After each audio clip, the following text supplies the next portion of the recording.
I do read a lot of dating advice, and I guess relationships are a priority for me.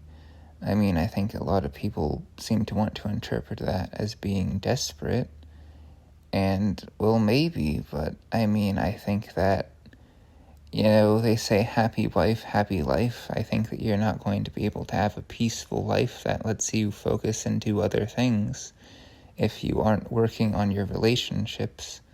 But I don't really feel like listening to a whole lot of relationship advice, especially from, quite well meaning, lay people. Because if you really go out and look, there is a large variety of conflicting relationship advice. You couldn't listen to all of it if you want to, and honestly, it makes me depressed. When you start looking into these things like red flags, what are things to look out for in people? I say this again, that just really makes me think, it describes me. Like, if I'm going to have this attitude of I'm going to just cut out every toxic person in my life, I'm toxic too, and I know that I would be cut out. Like, I don't think that I can, in good faith, start a relationship with anybody if I'm holding these kinds of standards over people. Like most people, myself included, just have no fucking idea what they're talking about. And I'm about to say, I'm a very firm believer in just picking somewhere and sticking to it.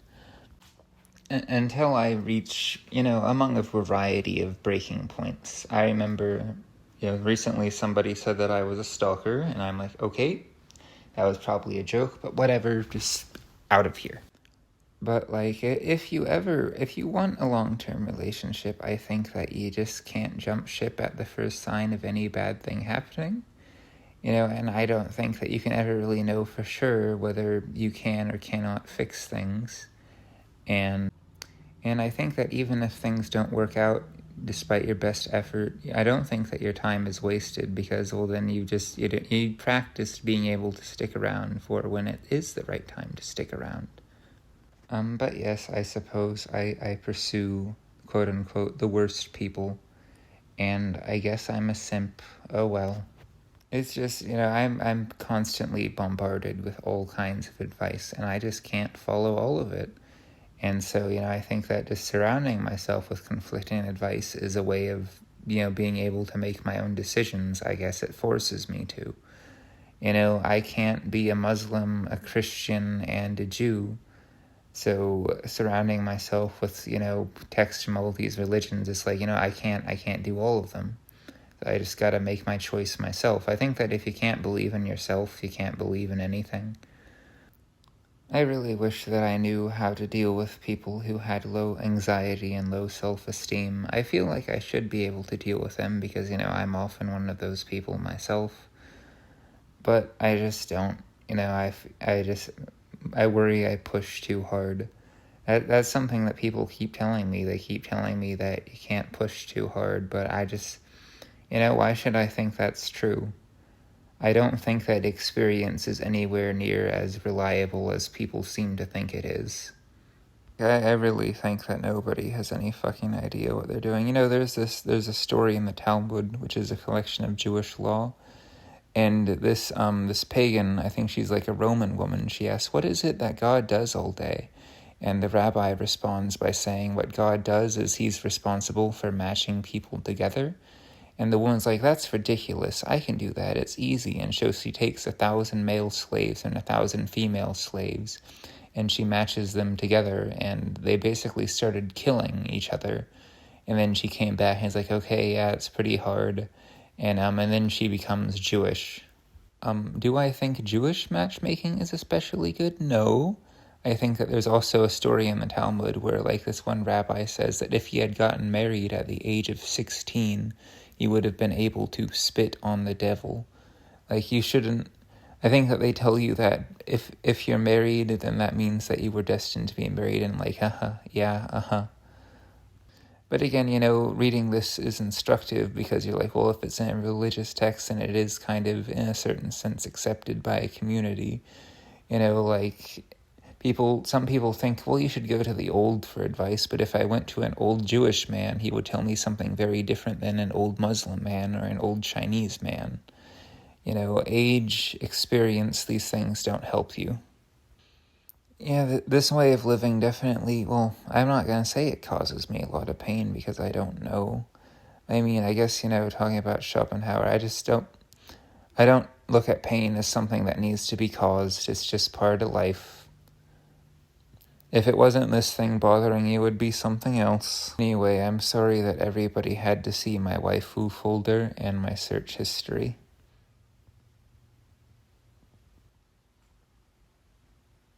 It is difficult for me to convince myself to keep toughing it out like I do.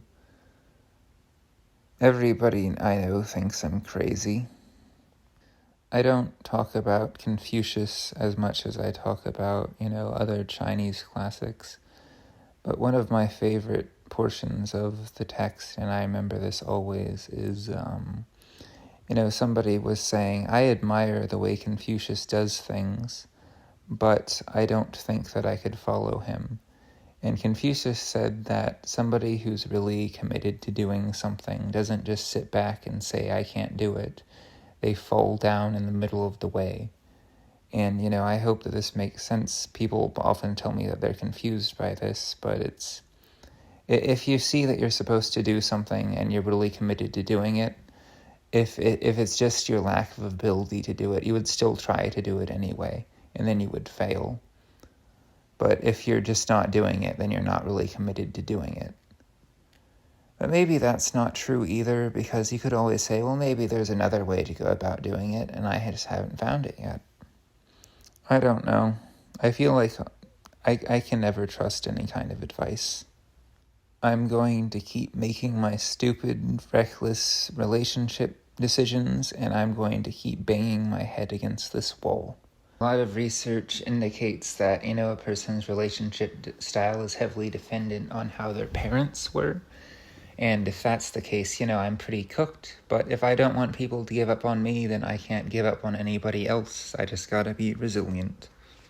You know what, though? Real talk, though, I'm such a fraud, honestly, because somebody was just, giving me this little piece of advice, and I mostly ignored it. It's But then it made me think, I'm going to go read some psychology articles, and I did, and that I was reading an article about avoidant attachment styles, and a lot of people, well, I guess this sort of ties into what I was saying. It's about how a lot of people say, look, if they aren't, being clear with you, they ain't worth your time, just move on. And a study is saying, well, not really. I mean, people with avoidant attachment styles still can, have partners and stuff. You just need to be patient and stuff. And, I feel yeah, I don't like the prospect of just sort of dismissing whole groups of people like that. I understand being selective, but at the same time, it's a lack of vulnerability and the willingness to take risks. I think that being unwilling to take risks isn't being responsible. I think it's being arrogant, because, you're always taking risks. Everything you do is a risk. That's just life, and that's why I don't like Buddhism. I don't like all this inner peace, tranquility stuff. I don't like it. I'm going to be stubborn, and I'm going to be extremely attached to my partner, whether they feel the same way or not. I will patiently endure the mixed signals, and I will not hold anybody to a higher standard than I hold myself, which is to be an anxious, depressed mess. Also, I'm sorry that I talk about my exes all the time, but it's mostly just for illustrative purposes. It's just to illustrate the sort of problems that I go through. I guess I will add is that I guess I'm somebody who can't learn from their mistakes or really admit responsibility, I guess. I really have no fucking idea what went wrong in my previous relationships, and I guess if anything, I can admit to ignorance. I just don't fucking know. And I was reading this article where it's people who can't do that are incapable of love, and it's just wow, whoa, back up a bit here. I'm sure this whole rant is very cringe, and I've just decided to live with being cringe. There are much worse things than being cringe. I mean, I've put my search history on the internet for everybody to see. Not that a lot of people are going to see it, but it's there if anybody chose to. So, hopefully I've disembarked from the sea of public opinion. So it's like having that dirty, old beat up pair of clothes that you just can't make much worse beyond actually breaking it. In short, I am stubborn as a mule. I will relentlessly chase my chosen partner, and I will ignore everybody else. And if anybody thinks that's a bad idea, I don't care, unless it's the person in question. One of my favorite parts in the Bible is when Abraham gets into an argument with God. He actually argues with God, and he wins the argument. And, he's considered a righteous man after that. And it's like, well, if I'm supposed to argue with God, what else am I not supposed to argue with? I'll argue with everything. I'll argue with the whole world if I have to, God included. It's my way or the highway. If the whole world doesn't like my partner, fine, good. I don't like sharing anyway. And if every now and then I don't like my partner, I'm just not trying hard enough. And if everybody says that's toxic, fuck them, I'm toxic. Life, you just gotta go, you just gotta take the hand you've been dealt, and you just gotta stick to it. Like, sure, there are other people that hit on me, and my life would be easier if I accepted these people instead of sticking to this track that you're on, maybe, but probably not. I mean, for one thing, they might lose interest immediately afterwards, but for another thing, again, even if things do work out, where does that leave you? You gotta be consistent, you can't just pluck up everybody that comes across you unless you're gonna be polyamorous. I don't really know what the fuck I'm saying. I don't know. I say I don't know about a lot of things. Really, I say I'm just not certain. Like, I say I don't know why I'm making these videos, but I do know, but I'm just not kind of certain. I just want my business taken care of in my little corner of the world and just kind of fuck whatever's going on anywhere else. Whatever New World Order, conspiracies, whatever. It's not my business to look after anything beyond my own business.